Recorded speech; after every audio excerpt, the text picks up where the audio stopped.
Salam əziz şagirdlər, bugün biz əsas nitq hissəsi olan zərf haqqında danışacağıq. Zərf hərəkətin tərzini, zamanını, yerini bildirən əsas nitq hissəsidir. Necə, nə cür, nə vəziyyətdə, nə zaman, haçan, nə dərəcədə, haraya suallarından birinə cavab verir. Zərf hərəkətin tərzini, zamanını, yerini, miqdarını bildirir deyirik qaydaya əsasən, amma bu demək deyil ki, zərf həmişə hərəkətə aid olur. Zərf təkcə hərəkətə, fiilə yox, digər nitq hissələrinə, hətta zərfin özünə də aid ola bilər. Məsələn, deyirik ki, o bugün fikirli idi. O bugün fikirli idi. Bugün zərfi, zaman zərfi fikirli sifətinə aiddir və ya tutaq ki, deyirəm ki, uşaqlar axşam sevincli idilər. Sevincli idilər. Burada da sevincli idilər sifətinə aid olub axşam zaman zərfi. Və ya deyirik ki, Əli bugün birincidir.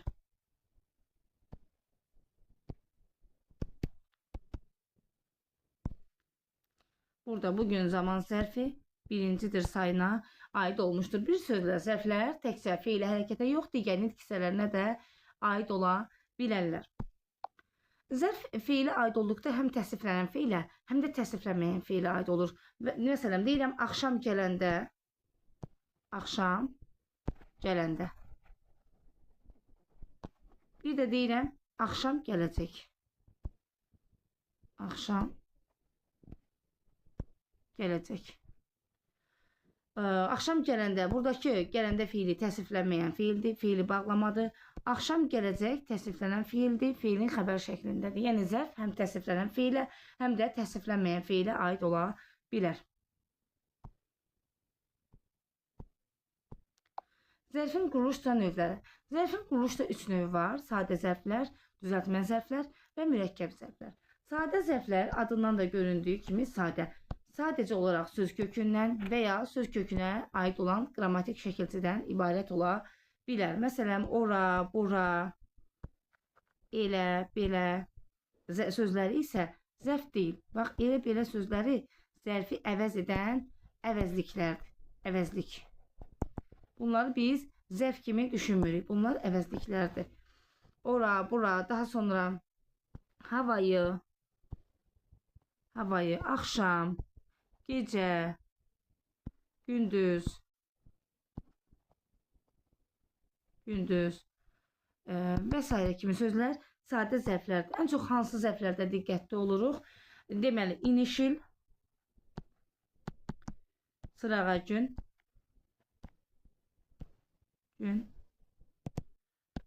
bildir sözlərində diqqətli oluruq. Bu zərflər quruluşuna görə sadə zərflərdir.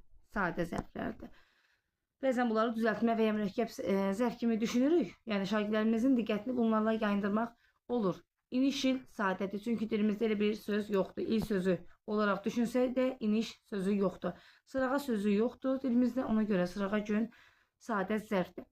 Bildir, zaman zərfi kimi işləndikdə vurğu birinci hecada olur və quruluşuna görə sadədir. Çünki bilmək və bildirmək heç bir leksik bağlılığı yoxdur. Bu zərflər quruluşuna görə sadədir. Düzəltmə zərflər söz kökü, düzəltmə zərflər söz kökü və ona qoşulan leksik şəkilçilər vasitəsilə düzəlir. Leksik şəkilçilər hansılardır? Lalə, cacə, casına-cəsinə və ən şəkilçisi vasitəsilə düzəlir. Bunlar həm də vurğu qəbul etməyən leksik zərf düzəldən şəkilçilərdir. Yəni, bu şəkilçilərlə düzələn zərflərdə vurğu bu hecaların üzərinə düşmür. Hətta ən şəkilçisi qoşulduğu sözün vurğusunun dəyişməsinə də səbəb olur. Məsələn, deyirik ki, daxil sözündə vurğu ikinci hecadadır. Amma daxilən şəkilçini qəbul etdiyi an, şəkilçi özü vurğu qəbul etməyəndə dilimizin qaydalarına əsasən vurğu ondan əvvəlki hecanın üzərinə düşməlidir. Amma Ən şəkilçisi daxil olduğu sözün vurğusunun da dəyişməsinə səbəb olur. Daxil sözündə vurğu ikinci hecadadırsa, daxilən sözündə vurğu birinci hecaya düşəcək. Və yaxud da qəflət sözündə vurğu ikinci hecadadır, amma qəflətən vurğu ilk hecanın üzərinə düşmüş olur. Lalə cəsarətlə, hünərlə, qəhrəmanlıqla və s. Daha sonra cacə, rusca, almanca, fransızca, türkcə və s. Casnacasına, qəhrəmancasına, igidcəsinə və s. Bu şəkilçilər həm də amonim şəkilçilərdir. Məsələn, bax, ən şəkilçisi amonim deyil. Biz fe'li sifət düzəldən an ən şəkilçisi ilə zərf düzəldən ən şəkilçisini qarışdıra bilmərik. Çünki fe'li sifət şəkilçisi an, ən iki variantlı şəkilçidir. Amma ən zərf düzəldən şəkilçi bir variantlı şəkilçidir. Ona görə bunları amonim hesab edə bilmərik. Amma lalə şəkilçisi həm zərf düzəldən leksik şəkilçi, həm zərf düzəldən leksik şəkilçi. Məsələn, deyirik ki, hünərlə, cəsarətlə, qəhrəmanlıqla və s. Zərf düzəltmək üçün adətən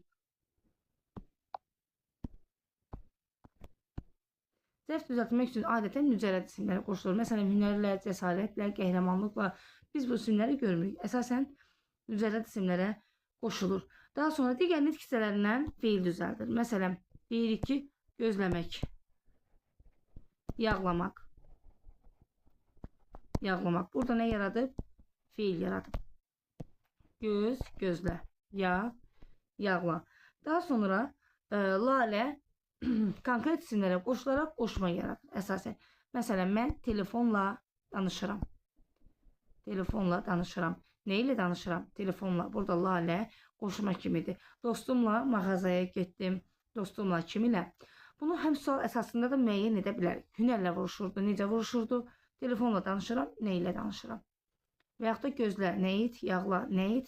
Suallar əsasında da bunların hansı nitq hissəsinə aid olmasını müəyyən etmək mümkündür. Daha sonra cacə həm zərf düzəldən leksik şəkilçi kimi cacə əsasən qoşulur bu formada sözlərə rusca, almanca, fransızca, türkcə, İngiliscə və s. O İngiliscə yaxşı bilir, rusca yaxşı danışır, İngiliscə, rusca. Bu kimi sözlərdə cacə zərf düzəldən leksik şəkilçi kimi işlənir. Daha sonra cacə qoşma kimi, ədat kimi və fiildən isim düzəldən leksik şəkilçi kimi işlənə bilər. Məsələn, deyirəm düşüncə. Düşünmək fiilindən düşüncə ismi yaranmışdır. Və yaxud da deyirəm əyləncə. Burada da cə isim düzəldən leksik şəkilçidir. Cacə həm də ədat və qoşma kimi işlənir.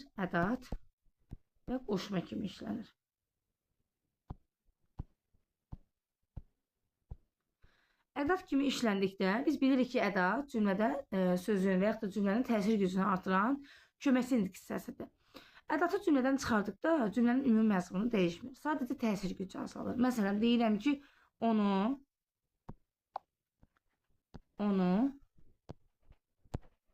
yaxşıca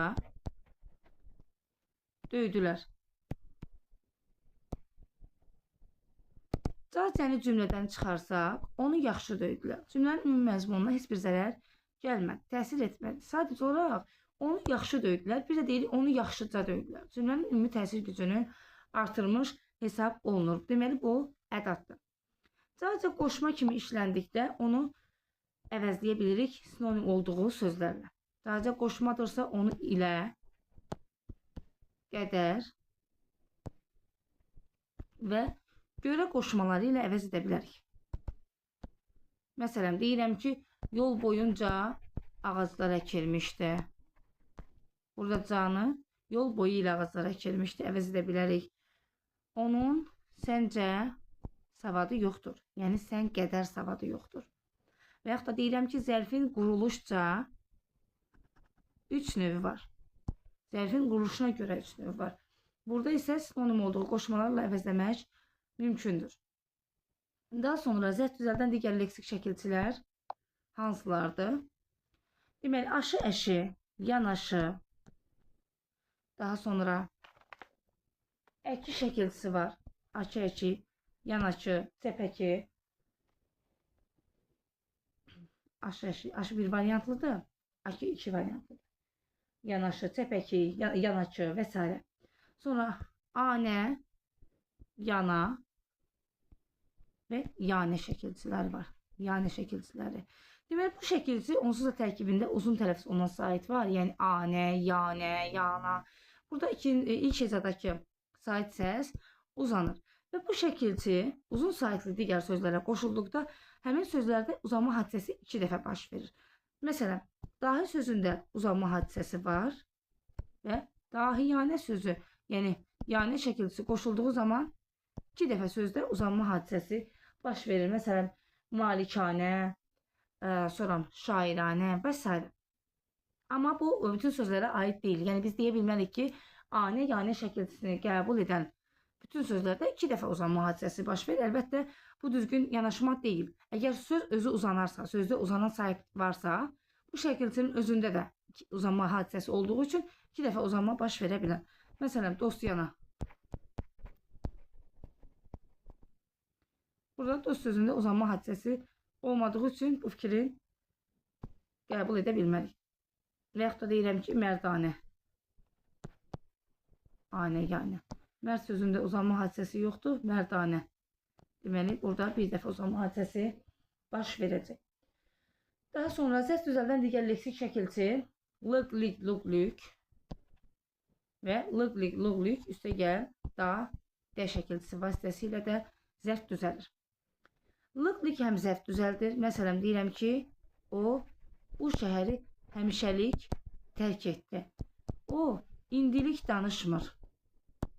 İndilik. Bax, bir dəfəlik sözündə ehtiyatlı oluruq. Lik şəkilçisini görüb birbaşa bir dəfəlik sözünü düzəltmə zərf kimi götürə bilmərik. Çünki bir dəfəlik iki sözün birləşməsindən yaranmış mürəkkəb sözdür. Daha sonra lıq şəkilçisi eyni zamanda isim düzəldən leksik şəkilçidir. İsim düzəldən leksik şəkilçidir. Məsələn, deyirik ki, dağlıq, meşəlik, yaxşılıq və s. Sifət düzəldən leksik şəkilçidir. Donluq. Donluq parça. Necə parça? Donluq parça. Sifət düzəldən leksik şəkilçi kimi də iştirak edir. Daha sonra lıq üstə gəl dadə şəkilçisi birlikdə, təklikdə,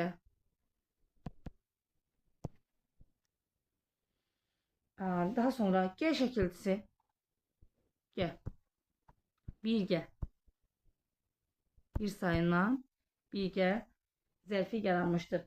Gəl şəkilçisi eyni zamanda isim də düzəldir. Məsələn, deyirik ki, süpürgə.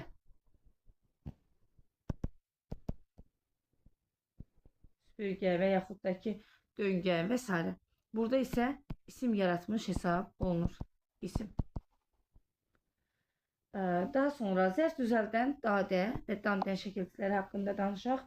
Dadə zərf düzəldən leksik şəkilçi kimi əsasən qoşulur. Gün, ay, həftə, birlik, təklik, daha sonra bahar, yaz, yay, ay, il, həftə kimi sözlərə qoşularaq zərf yaradır. Məsələn, deyirəm ki, gündə, ayda,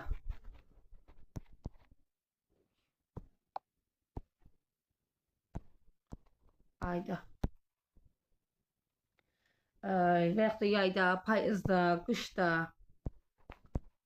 Burada zərf düzəldən leksik şəkilçi kimi zaman zərfləri əmələ gətirir, zaman zərfinin sualına cavab verir və yaxud da təklik, birlik kimi sözlərə qoşaraq təklikdə, birlikdə formasında təzərəkət zərfi əmələ gətirir. Dadə eyni zamanda yerli kal şəkilçi kimi də işlənə bilir. Məsələn, deyirəm ki, evdə, həyətdə, kənddə, qəsəbədə, şəhərdə, otaqda, sinifdə və s. Bu zaman isə yerli kal sualına cavab verir. Harada evdə, harada həyətdə, səndə kitabım qalıb. Kimdə? Səndə. Burada isə yerli kal şəkilçisidir və qrammatik şəkilçisidir. Dan, dən şəkilçisi Bu da həm zərf düzəldən leksik şəkilçi kimi, həm də isim düzəldən qrammatik şəkilçi kimi işlənə bilir. Zərf düzəldən leksik şəkilçi kimi dandən, ucadan, birdən, qəfildən, lapdan, qəfildən, qəfildən. İsim düzəldən deyəndə isimlərə qoşulub çıxışlı qalı əmələ gətirən söz kimi, məsələn, deyirik ki, uşaqdan. Biz bunları sual əsasında da asanlıqla müəyyənləşdirə bilərik. Lapdan ayağa qalxdı, qəfildən qışqırdı. Necə, nə zaman və s. Amma deyirəm uşaqdan, bunu uşaqdan soruşdum. Kimdən soruşdum? Çıxışlı qalının sualına cavab verdi. Bir də nədə diqqətli olmalıyıq? Məsələn, deyirəm ki, güldan, qənddan. Bu kimi sözlərə qoşulan dan şəkilçisi, yəni isim düzəldən dan şəkilçisi, leksik şəkilçisi bir variantlı şəkilçidir. Biz bunu zərf düzəldən şəkilçi ilə və yaxud da çıxışlı qalan şəkilçi dandenlə qarışdırmırıq. Ona görə ki, bu bir variantlıdır, o isə iki variantlıdır. An-ən şəkilçisində olduğu kimi. Bu cür şəkilçiləri də amonim hesab edə bilmədik. Daha sonra araq şəkilçisi, araq ərək şəkilçisi vurğu ikinci ecada olduğu zaman deməli zərf yaradır. Bu zərf düzəltməklə yanaşı bu şəkilçi həm də fiili bağlama şəkilçisi olub qrammatik şəkilçi kimi də işlənə bilir. Bu zaman vurğu birinci ecanın, yəni şəkilçinin birinci ecasının üzərinə düşmüş hesab olunur. Məsələn, deyirəm ki, uşaq müəllimin yanına çaparaq gəldi. Yəni tez, cəld gəldi. Burada deməli şəkilçi çaparaq gəldi. İkinci ecadadır. Amma deyirəm ki, atlı atı çaparaq meydana atıldı. Burada isə çapmaq fiilindən söhbət gedir. Araq ərək fiili bağlama şəkilçisidir və vurğu şəkilçinin ilk ecasının üzərinə düşmüş hesab olunur. Daha sonra inə şəkilçisi eninə, üzünə, daha sonra çəpinə, 4 variantlı şəkilçidir. Çəpinə,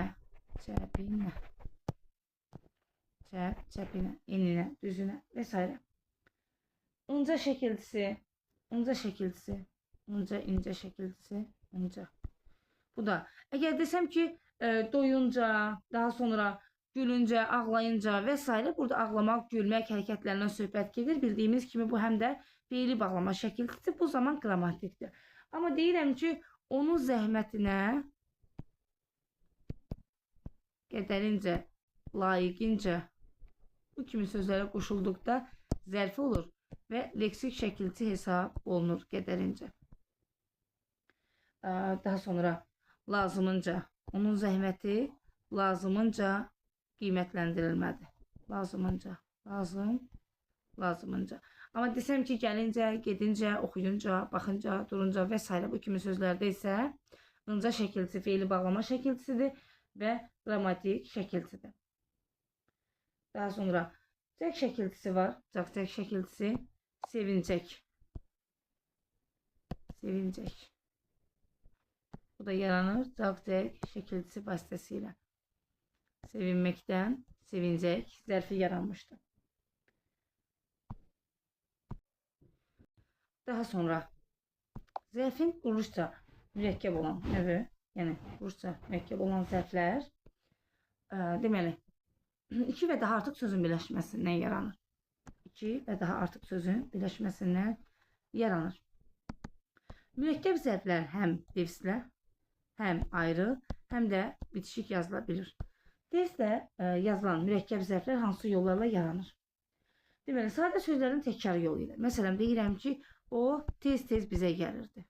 Tez-tez. Və ya deyirəm ki, o asta-asta dilləndi. Asta-asta. Necə?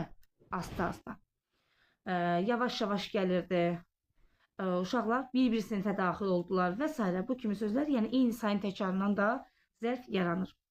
Düzəltmə sözlərin təkrarı ilə. Məsələn, deyirəm ki, o ağıllı-ağıllı dərslərini oxuyurdu. Ağıllı-ağıllı. Necə? Ağıllı düzəltmə sözünün təkrarla yaranmış mürəkkəb zərfdir. Bir və yaxud da hər ikisi şəkilsi qəbul edən sözlər. Məsələn, deyirəm ki, birdən birə.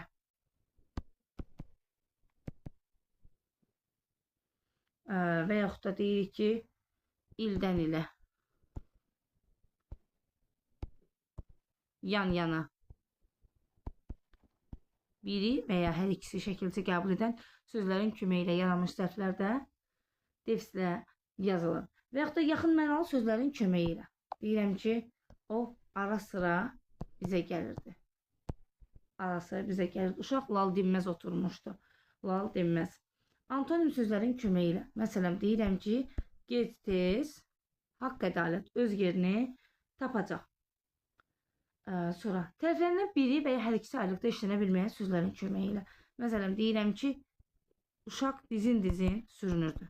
Dizin-dizin.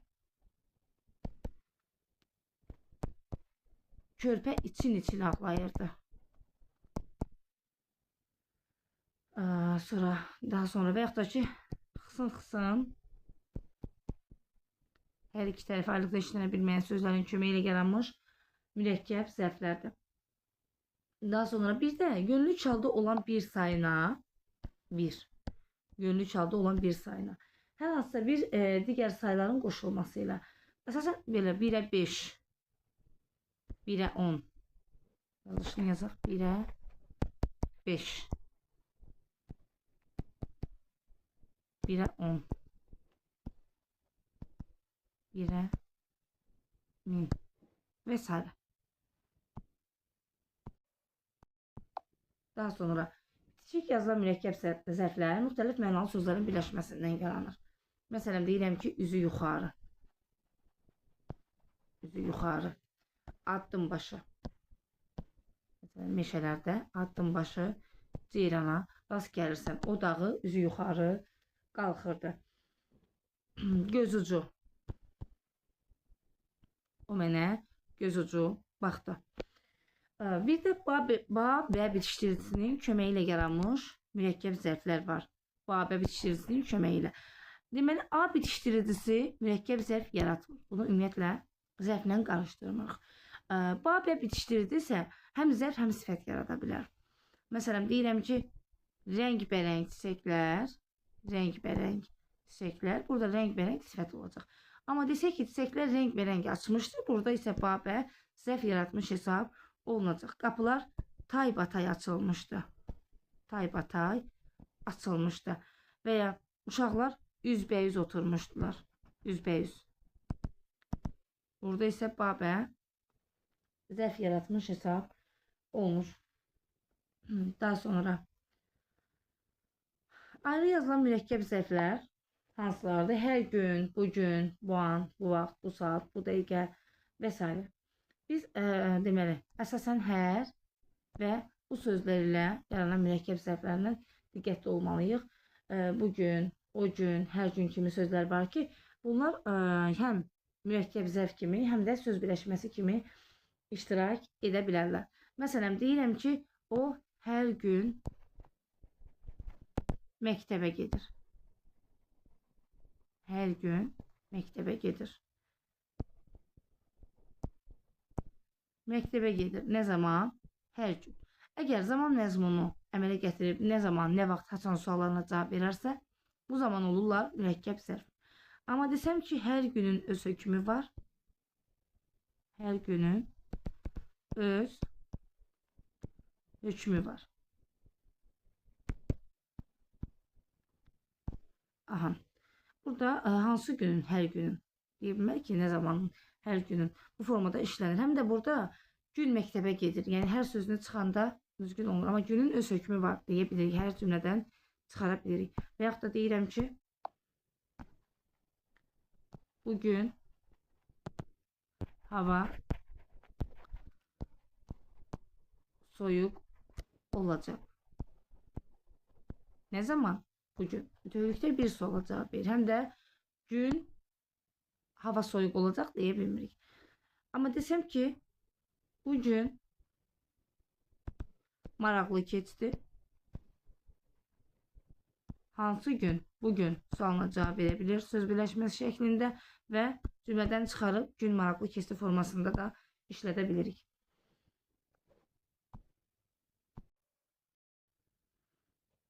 Daha sonra zərfin mənaca növləri. Zərfin mənaca 4 növ var. Tərz hərəkət zərfləri, zaman zərfləri, yer zərfləri və cəmiyyət miqdar zərfləri. Tərz hərəkət zərfləri hərəkətin tərzini, zamanını, tərzini bildirir, zamanını. Tərz hərəkət zərfləri hərəkətin tərzini, necə, nə cür, nə vəziyyətdə baş verdiyini, yəni bəzən də əlamətin, icra tərzini və icra vəziyyətini bildirir. Deməli, zərfin quruluş növləri baxımından yanaşsaq, quruluşuna görə sadə, düzəltmə və mürəkkəb ola bilir. Məsələn, deyirəm ki, çətin, quruluşuna görə sadədir, qəfildən, çəpəki, ucadan düzəltmə zərfləridir, tərz hərəkət zərfləri və ya söz arası, bayram sayağı, addım başı kimi zərflər isə quruluşuna görə mürəkkəb olan tərz hərəkət zərflərdir. Suallar necə, nə cür, nə vəziyyətdə, nə tərzdə və s. suallardan birinə cavab verir. Məsələn, deyirəm ki,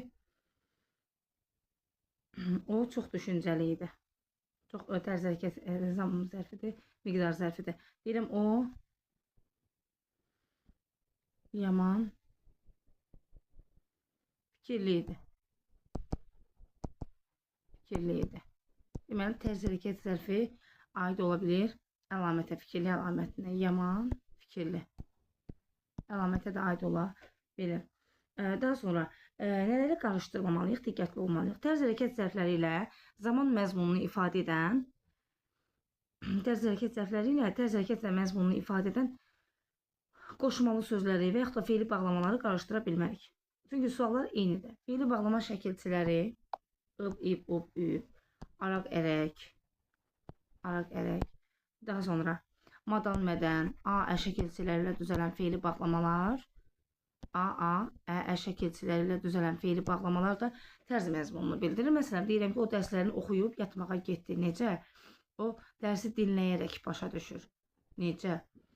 Sonra dərsini oxumadan gəlmədi və yaxud da ki, oxuya-oxuya danışırdı.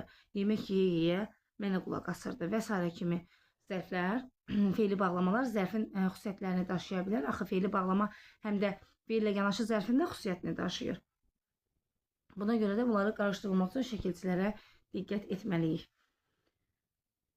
Çünki bunlar feildir. Bax, oxuyaraq necə sualına cavab versə də oxumaq feilindən söhbət gedir. Ona görə istənilən bir sözün başlanğıc formasını müəyyən edərək onun hansı diksiyası olmasına elə qərar verə bilərik. Daha sonra zaman zərfləri hərəkətin zamanını və yaxud da hadisənin zamanını bildirir. Nə vaxt, nə zaman, haçan suallarından birinə cavab verir. Nə vaxt, nə zaman, haçan.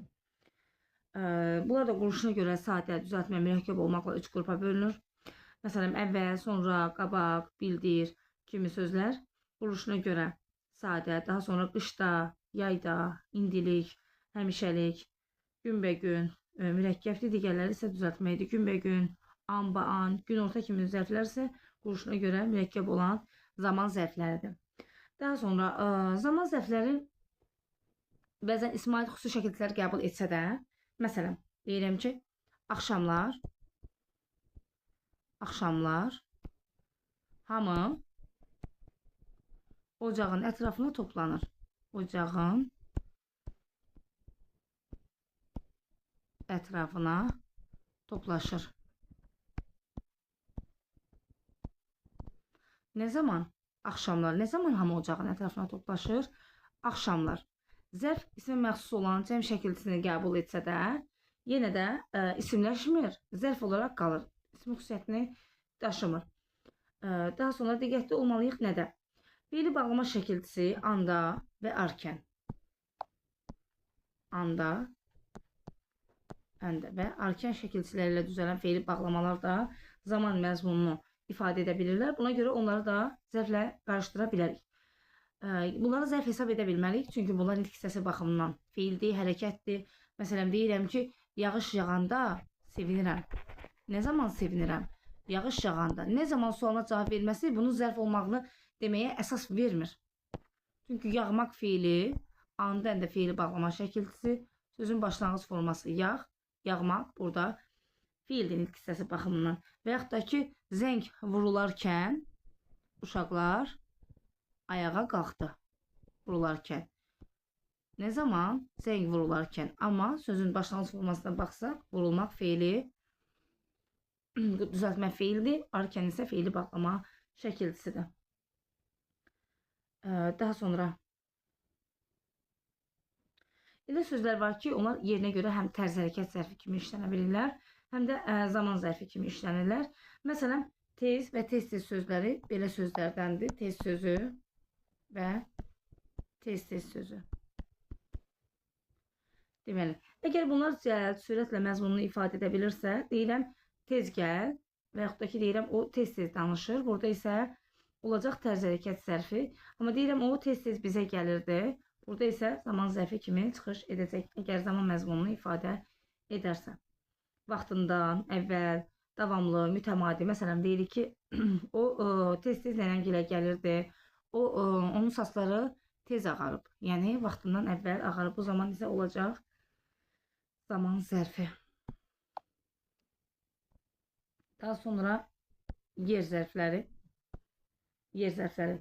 Adından da göründüyü kimi hərəkətin icra olunduğu yeri bildirir. Hara, harayı, harada və haradan suallarından birinə cavab verir.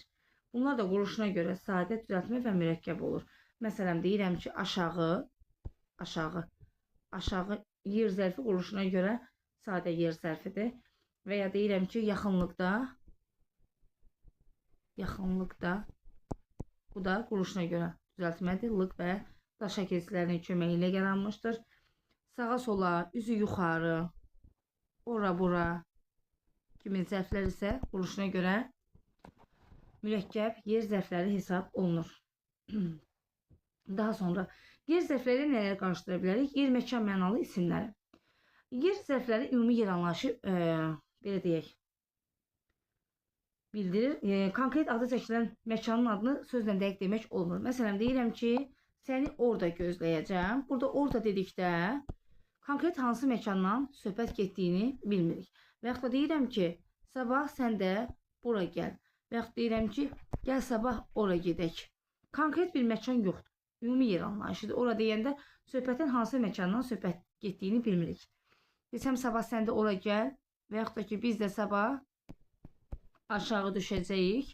Burada hansı məkandan söhbət getdiyini konkret demək olmur. Amma desəm ki, ora gəl yerinə, sabah sən də məktəbə gəl. Artıq burada konkret konkret yer, məkan anlayışı var. Ona görə bu cür sözlər yer, məkan mənalı isimlərdir. Yəni əşyanın varlığının adıdır, isimdir. Amma ora, bura, yer, məkan kimi konkret bir məkan anlayışı olmadığı üçün bunlar zərflərdir.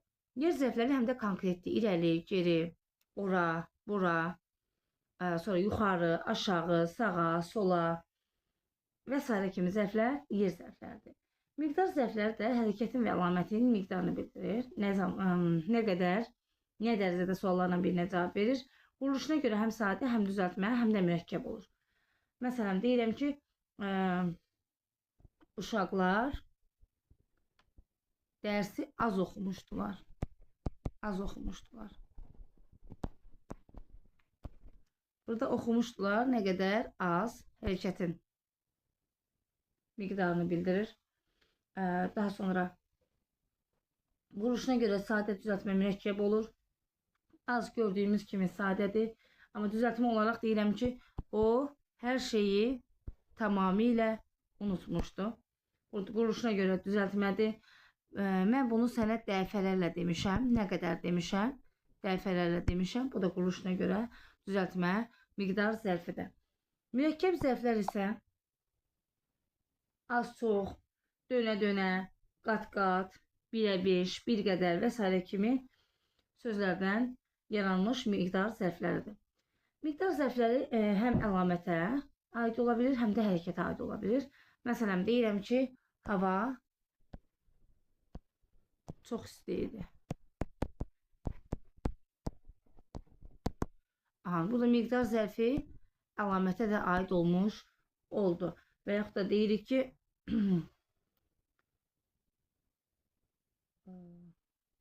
qışda Hər yer çox soyuq olur.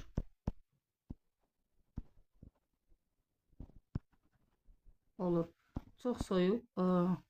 Deməli, burada da əlaməti aid olmuş oldu. Daha sonra diqqətli oluruq qat-qat sözündə. Qat-qat sözü deməli, bir neçə qat, bir neçə təbəqə mənasını ifadə edərkən tərzi hərəkət zərfi olur. Məsələn, deyirəm ki, onlar kitabları qat-qat yerləşdirdilər, yığdılar, qat-qat. Necə tərzi hərəkət zərfidir. Bir də deyirəm ki, mən bu mövzunu sizə qat-qat izah eləmişəm, qat-qat. Yəni, dəfələrlə izah eləmişəm. Və yaxud da ki, onun biliyi sənin biliyindən qat-qat çoxdur. Burada isə miqdar zərfi kimi iştirak edə bilir. Sonra, zərf bir çox nitq hissələrlə ortaq xüsusiyyətlər daşıyır. Bir çox nitq hissələrlə zərf ortaq xüsusiyyətlər daşıyır. Zərf əsasən isimlə, sifətlə, sayla, belə deyək, ortaq xüsusiyyət daşıyıb, amma ümumi xüsusiyyəti daşıya bilir. Bəzi zərflər isə qoşma ilə, belə deyək, ortaq xüsusiyyətlər daşıya bilir. İsim və zərf kimi işlənən sözlər əsasən hansılardır? Gecə, gündüz, sonra axşam, səhər, axşam, səhər, günorta kimi sözlər həm zərf, həm də isim kimi işlənə bilərlər. Deməli, isim kimi işləndikdə əlbəttə ki, nə sualına cavab verəcəklər? Məsələn, deyirəm ki, gecə ilə gündüz bərabərləşir. Nə bərabərləşir? Gecə, gündüz. Deməli, burada nə sualına cavab verdiyi üçün, deməli, nə olacaq? İsim hesab olunacaq. Amma, tutaq ki, deyirəm ki, gecə hava qaranlıq olur. Hava qaranlıq olur. Nə zaman? Gecə. Burada isə, deməli, nə zaman sualına cavab verdiyi üçün gecə zərfdir və cümlənin zərfliyidir. Və yaxud da deyirəm ki, tutaq ki, gəlin kəndə səhər gedək. Nə zaman gedək? Səhər gedək. Burada nə zaman sualına cavab verdiyi üçün olacaq zərf. Amma deyirəm ki, səhər açıldı. Burada isə nə açıldı? Nə sualına cavab verdiyi üçün isim kimi çıxış edəcək. Daha sonra sifət və zərf kimi işlənən sözlər əsasən hansılardır? Yaxşı, gözəl, qəşəng, sonra doğru, doğru, dahiyanə, dahiyanə, pis, cəld və s. kimi sözlər həm sifət, həm də zərf kimi işlənə bilən sözlərdir. Bunlar hərəkətə aid olduqda sifət, hərəkətə aid olduqda zərf, əşyaya, ismə aid olduqda isə zərf olur. Biri var, deyirəm, doğru danış. Hərəkətə aid olduğu üçün olacaq zərf, cümlənin zərfliyi. Deyirəm, doğru söz. Bu zaman isə ismə aid olduğu üçün cümlədə təyin rolunda çıxış edəcək. Cümlədə doğru sözü sifət olacaq. Və yaxud da deyirəm ki, dahiyanə fikir. Dahiyanə fikir nə olacaq? Burada sifət olacaq dahiyanə sözü. Amma desəm ki, o dahiyanə danışırdı. Bu zaman isə dahiyanə sözü zərf kimi çıxış etmiş olacaq. Daha sonra, məsələn, pis sözü. Deyirəm, pis xasiyyət.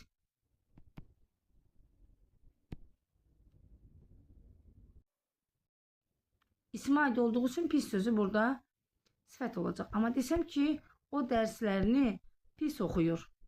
Burada isə pis sözü hərəkətə aid olduğu üçün cümlədə zərflik olacaq. Nitq hissəsi kimi zərf hesab olunacaq. Daha sonra cəld.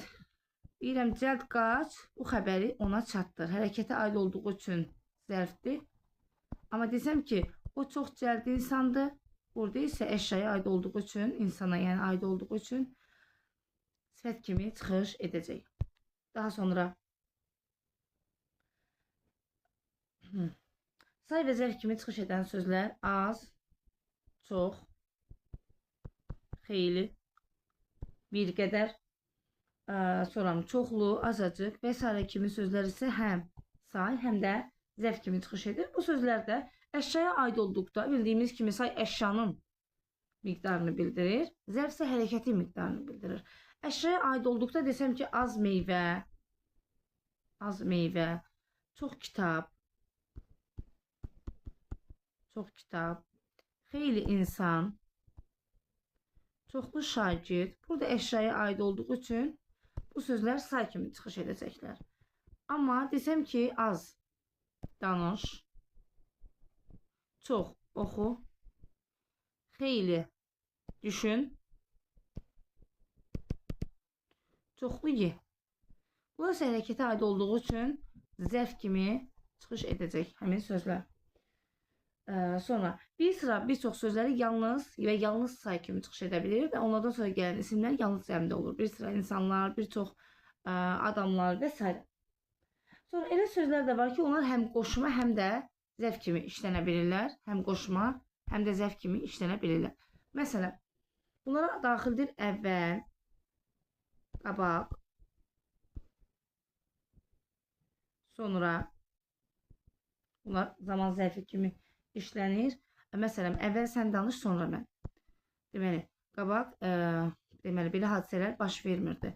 Mən danışdım, sonra o danışdı. Burada zərfdir. Amma çıxışlı qalda olan sözlərə qoşularaq səndən əvvəl, ondan qabaq, bizdən sonra və s. kimi çıxışlı qalda olan sözlərə qoşularaq zaman mənalı qoşmalar əmələ gətirir. Zərf haqqında bu qədər. Daha sonra zərf haqqında nələri qeyd etməliyik? Zərf, deməli, əsas sintaktik vəzifəsi cümlənin zərfliyi olmaqdır. Bununla yanaşı zərf bütün cümlə zövləri vəzifəsində çıxış edə bilir. Desəm ki, deməli, ora gözəldir, hara gözəldir? Ora cümlənin mübtədası. Yuxarını təmizlədilər, haranı təmizlədilər? Yuxarını, cümlənin tamamlığı. Desəm ki, yuxarı siniflər imtahana hazırlaşır. Hansı siniflər? Yuxarı siniflər. Bu zaman cümlənin təyini. Onun bütün əşyaları aşağıdadır. Aşağıdadır. Burada isə cümlənin xəbəri rolunda çıxış edə biləcək. Deməli, zərf haqqında bu qədər.